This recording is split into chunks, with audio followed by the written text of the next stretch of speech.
Shalom Aleichem, paz seja convosco. Você está no Israel para Jesus, um programa dedicado a compartilhar informações e conteúdos sobre o povo judeu. Aqui falaremos sobre os desafios e bênçãos do trabalho de evangelização, sobre a história, costumes e cultura milenar judaica, como também encorajar você a se unir a nós nesta tarefa tão sublime e especial que é fazer o nome de Jesus conhecido entre judeus e gentios. O assunto de hoje tratará de algo muito importante, que é o maior presente que o ser humano pode receber e que um dia nós recebemos também, que é a salvação em Jesus. E para este grande plano de salvação da humanidade, sabiamente, Deus criou um povo para que por meio dele viesse o Salvador. Então, desta maneira, o tema do programa de hoje é a salvação vem dos judeus. Pois é, esta frase são palavras do próprio Senhor Jesus e elas estão registradas no Evangelho de João, capítulo 4. Então ali durante seu icônico diálogo com Jesus, a mulher samaritana, ao perceber que Jesus não era uma pessoa comum, mas um profeta, e Jesus de fato era um profeta e que poderia tirar a sua dúvida, quis saber quem estava certo, os samaritanos ou os judeus, no que concerne ali a salvação. Então, nesse contexto, Jesus começa explicando que a salvação vinha dos judeus e não dos samaritanos. E para conversar sobre este assunto, está conosco aqui uma pessoa muito, mas muito especial, que é a Suzana Rocha. Seja bem-vinda, Suzana. Muito obrigada, boa tarde a todos. Eu disse muito especial porque a Suzana, ela é minha esposa, né? E trabalhamos juntos no Instituto Tzadik. A Suzana, ela foi missionária por mais de 6 anos no Chile, já está há um pouco mais de 10 anos na equipe do Instituto Tzadik. Ela é tanto coordenadora como também docente do curso Conhecendo o Messias nas Escrituras e logo aí ela vai apresentar para a gente um pouquinho a respeito deste curso. E também ela é diretora executiva da editora Davar, que é a editora também do Instituto Tzadik, onde nós produzimos literatura tanto para a edificação da igreja, como também conteúdo evangelístico para que chegue aí aos judeus e eles venham conhecer e receber Jesus como seu Salvador e Messias. Suzana, por que a salvação vem dos judeus? Mais uma vez, obrigado pela sua presença. Deus abençoe. Amém. Bom, para a gente poder entender por que essa pergunta fazia sentido naquela conversa, né? Era uma pergunta que fazia sentido para a mulher samaritana e porque a resposta que Jesus deu também fazia sentido para a mulher samaritana, a gente precisa entender quem eram os samaritanos e um pouco do contexto no qual eles estavam inseridos, né?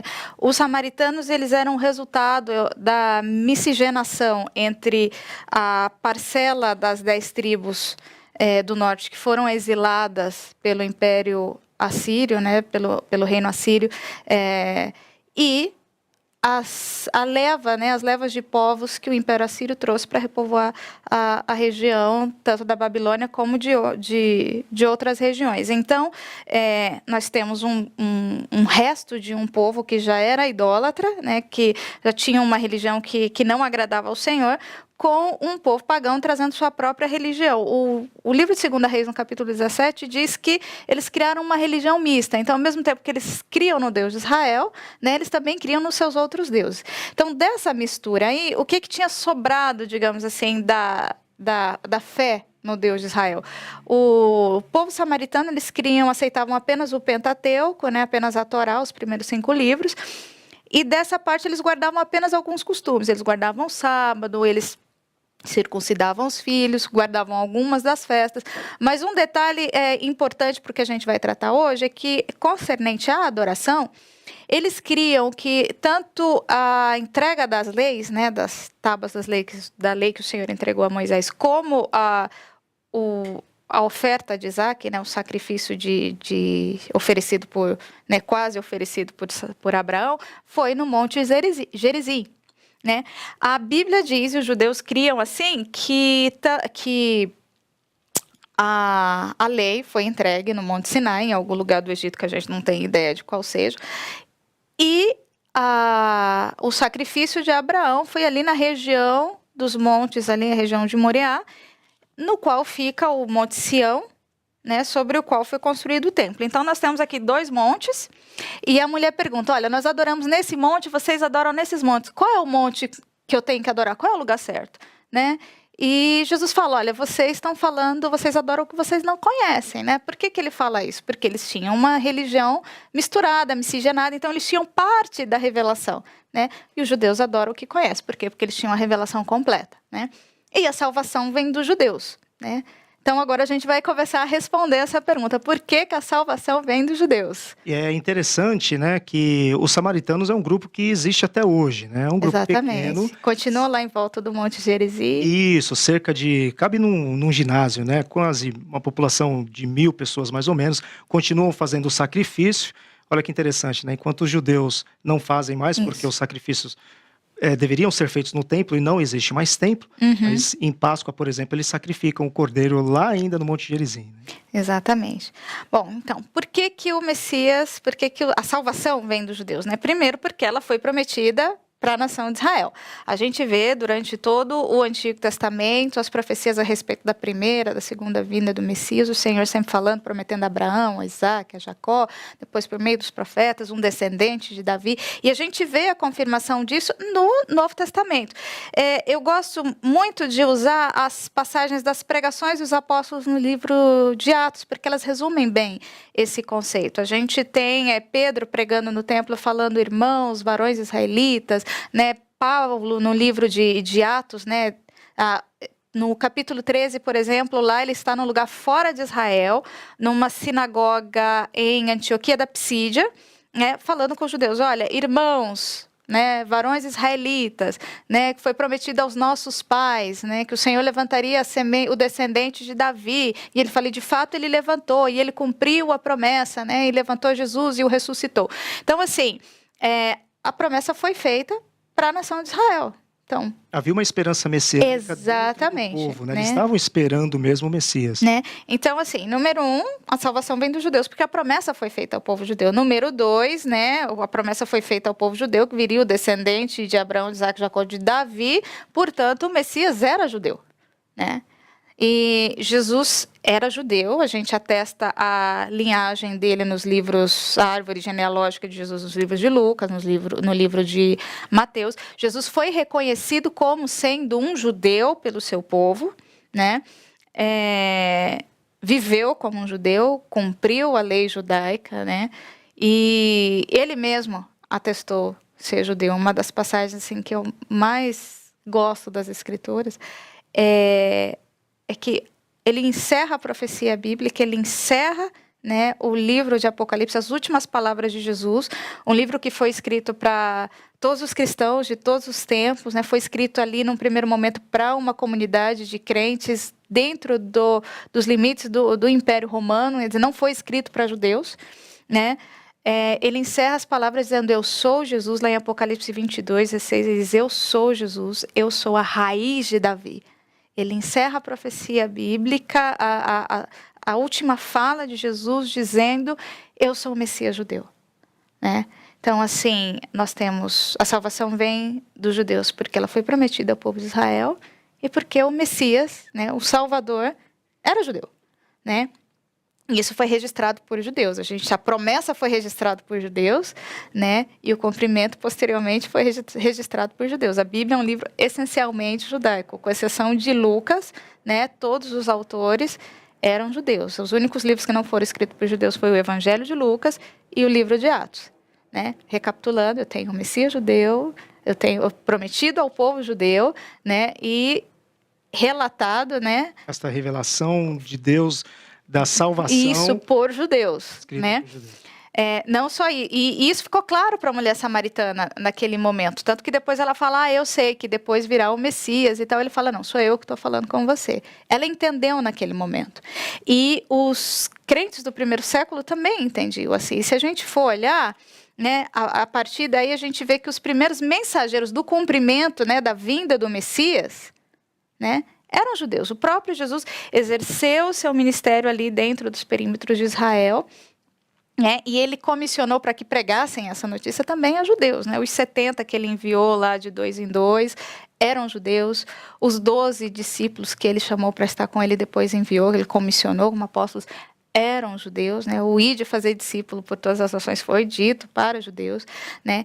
Então, assim, e ainda, e se a gente pensar um pouco mais distante, os primeiros missionários que foram enviados para o mundo romano propriamente dito, não por ocasião de diáspora, de perseguição, mas intencionalmente, assim, não, nós queremos alcançar o mundo gentílico, eram judeus, Paulo e Barnabé, enviados a partir da igreja de Antioquia da Síria.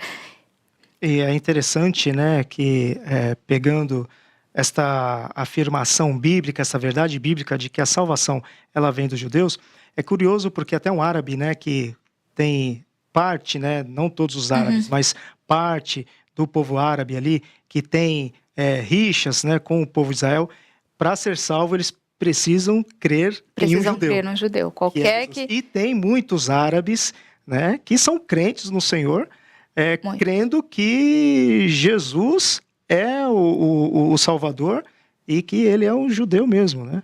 Sobretudo nos últimos anos, com o advento da tecnologia, das comunicações, a gente tem tido relatos incríveis sobre conversão de árabes, com sonhos e tudo mais. Exatamente. Né? Então, voltando aqui, nós temos o Messias judeu prometido para o povo de Israel, com a profecia registrada pelo povo judeu e o cumprimento dessa profecia sendo anunciado por judeus, né, para judeus. Né? Os primeiros anos da igreja, a igreja era majoritariamente uma igreja judaica, uma comunidade judaica. A primeira igreja estabelecida, né, a primeira igreja local que foi estabelecida foi a igreja de Jerusalém.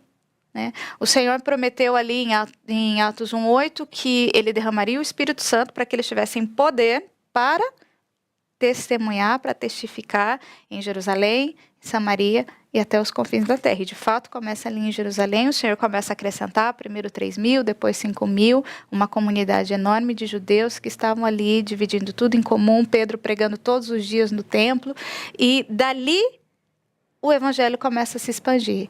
Então, assim, depois que eu tenho uma comunidade judaica cristã estabelecida, né, a partir da morte de Estevão ali em Atos 7, o evangelho começa a se expandir, não porque eles tinham vontade inicial mas porque eles iam e por onde eles iam, eles não guardavam a notícia para si. Né? Então, se espalhou para Samaria e depois chegou a Antioquia, e de Antioquia, né, o Senhor enviou os judeus para que... 2 judeus para que pudessem ganhar o mundo romano. E é interessante você pensar que, num primeiro momento, a igreja do primeiro século, né, eles tinham um desafio que eram judeus levando uma mensagem judaica de um Messias judeu, de uma salvação oferecida ao rei de Israel para todo mundo, porque Deus desejou alcançar todo mundo por meio do sacrifício de Jesus. Não era exclusivista ao... Não, isso foi questão de debate entre eles. A gente vê ali no capítulo 11, depois que os samaritanos começam a se converter, e o caso de Cornélio, então eles... Mas espera aí, os gentios podem se converter? Não, e Pedro fala, não, gente... Eu também pensava igual vocês, mas se Deus ofereceu a salvação, concedeu o arrependimento, né, para a vida para eles, quem sou eu para me opor ao dom de Deus?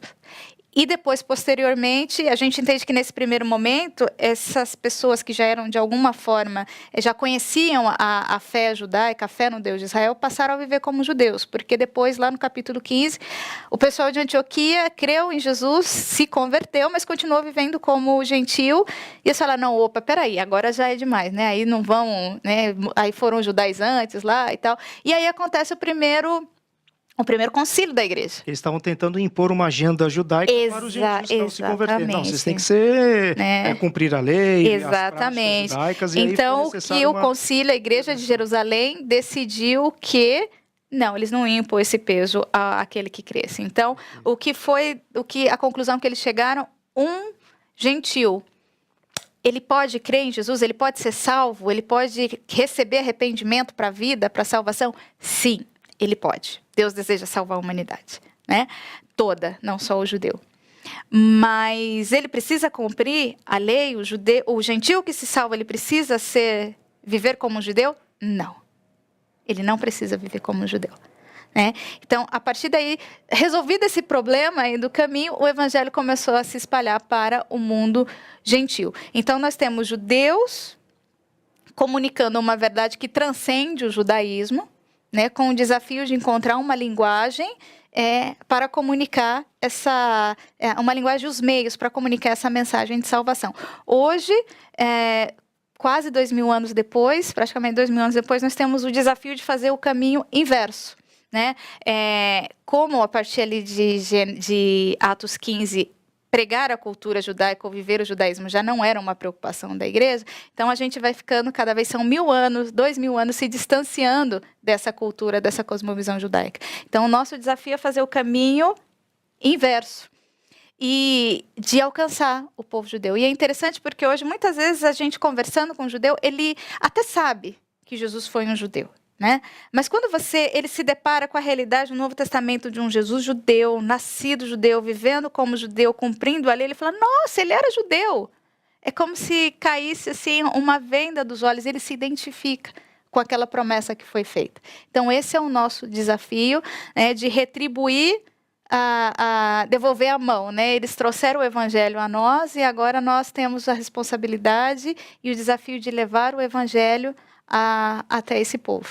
É curioso, é interessante, né, que a humanidade, o mundo foi e continua sendo, né, beneficiada pela nação de Israel, pelos judeus, no que diz respeito às tecnologias, à ciência, muitas coisas que nós utilizamos e que é para o nosso bem-estar, na área da agricultura e tantas áreas, os judeus com suas invenções têm abençoado tanto o mundo. Mas eu não quero nem falar nesse sentido. Quero falar na bênção, né, que, obviamente, que a bênção de Deus, utilizando, né, Israel, os judeus como esse veículo de bênção, a bênção maior é justamente a salvação.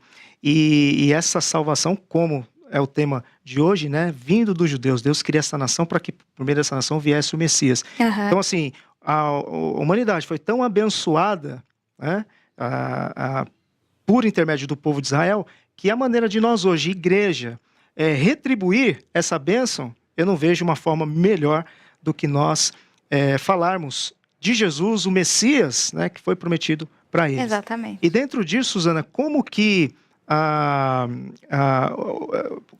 o Instituto Tzadik, né, ele é uma organização, um instituto que promove o conhecimento de Jesus entre os judeus e os gentios.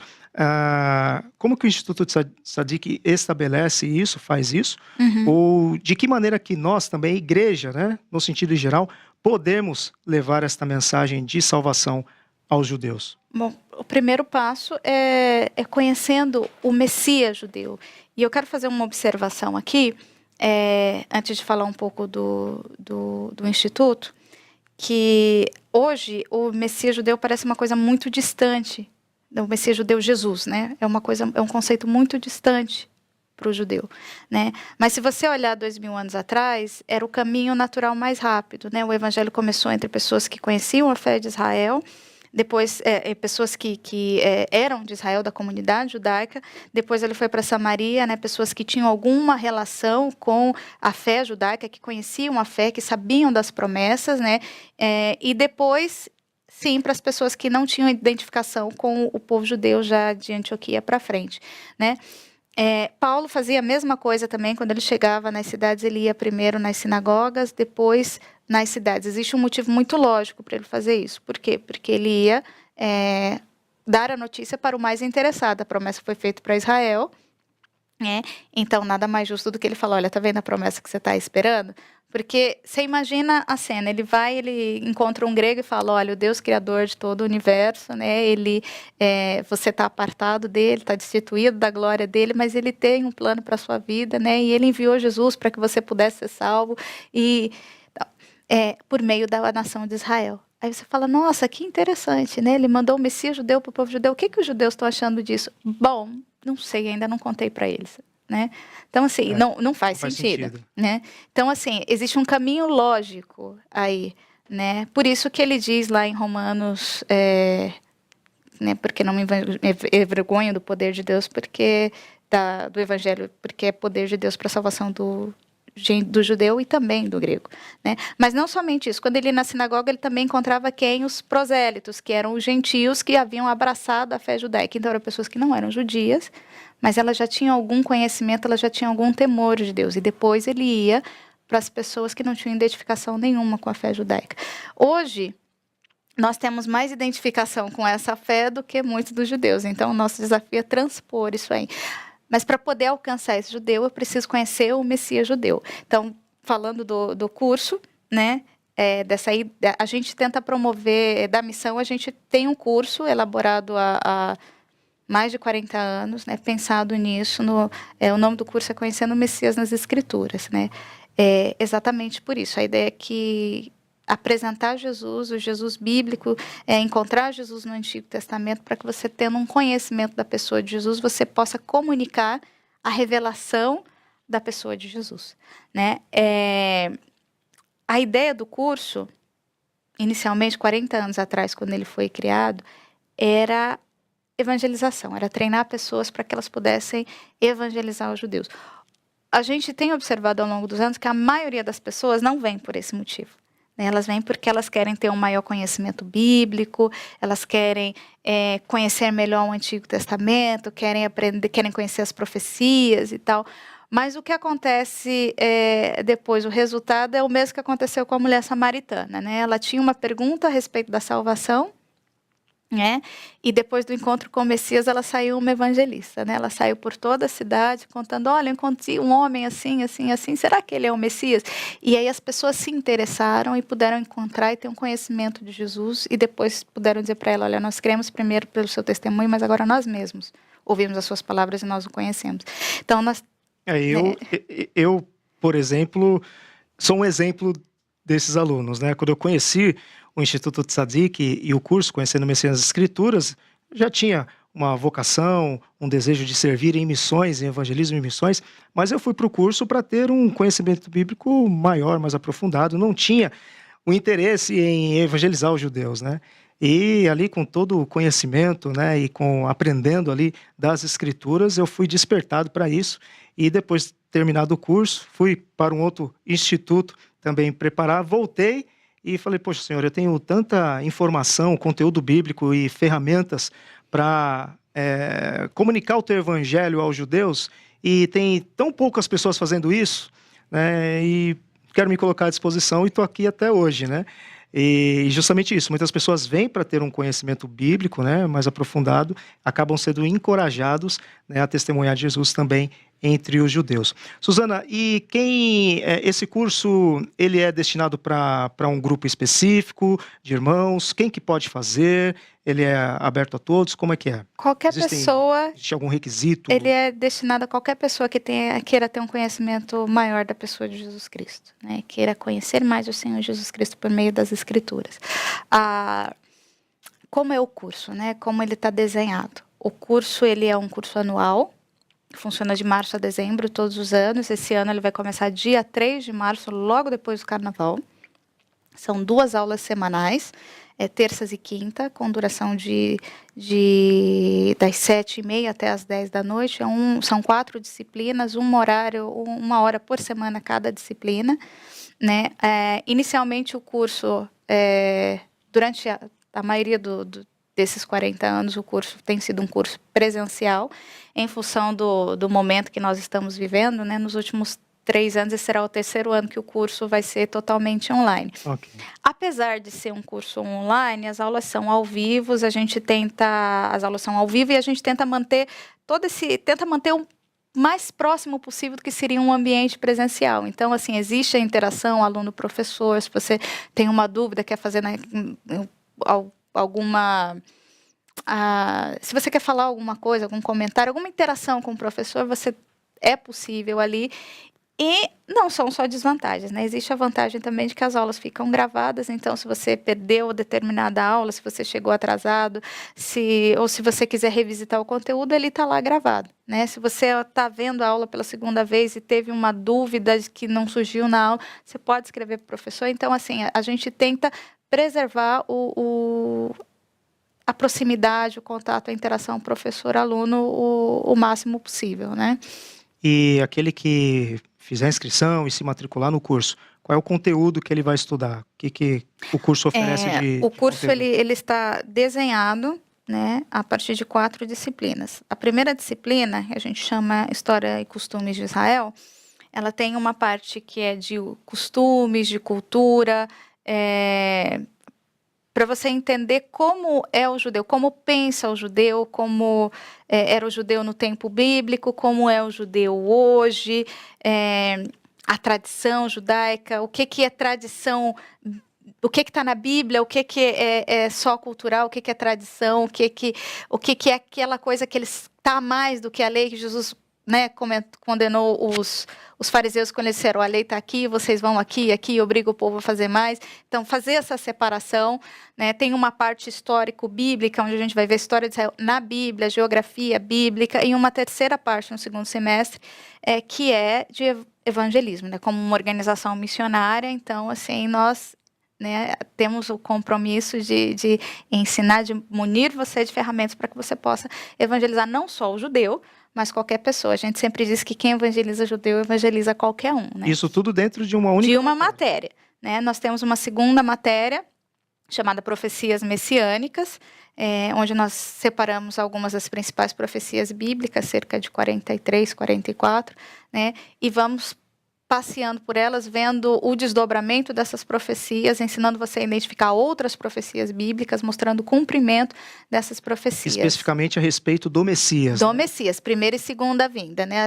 As que têm a ver com a primeira vinda, a gente mostra o cumprimento no Novo Testamento, né? E as que estão por vir, obviamente, né, a gente identifica de outra forma. Então, nós temos História e Costumes de Israel, nós temos Profecias Messiânicas, nós temos o Plano de Deus na História, que é um panorama bíblico, né? A gente faz aquele passeio de Gênesis a Apocalipse para você poder aprender a se situar na Bíblia em cada momento histórico, né? Os reis, os juízes, né? Os profetas, onde é que... Exatamente, né? Para você se situar ali dentro da Bíblia, o que é mais importante ali que está acontecendo naquele momento da história. E tem uma última matéria, que a gente fala que é uma matéria mais doutrinal, né? Que é Romanos, que é o livro, a carta mais doutrinária da Bíblia. Então, a gente estuda a revelação da pessoa de Jesus no livro de Romanos. É quase uma teologia sistemática ali da pessoa de Jesus no livro de Romanos. E a partir dessas 4 matérias, a gente se propõe a levar o aluno a ter um conhecimento maior da pessoa de Jesus e a compartilhar esse conhecimento da pessoa de Jesus com todos. Muito bem. E a inscrição já pode ser feita? Já está aberta a inscrição, é só entrar em contato pelas nossas redes sociais e pelo site. E quem disser que assistiu o programa aqui vai ter desconto. Muito bem. Isso é o mais importante, né? Então, a audiência do Israel para Jesus aqui na IPP-TV, né? Você entrando em contato e informando que você ficou sabendo do curso através aqui do programa, você vai ter um desconto. Então, pelo site, né, institutotzadik.org, Instituto TZADIK.org, você entrando lá, você vai ver Academia Tzadik. Aí você clica, você vai ter acesso ao Conhecendo o Messias nas Escrituras. E lá tem um formulário onde você pode colocar os seus dados e já garantir a sua matrícula.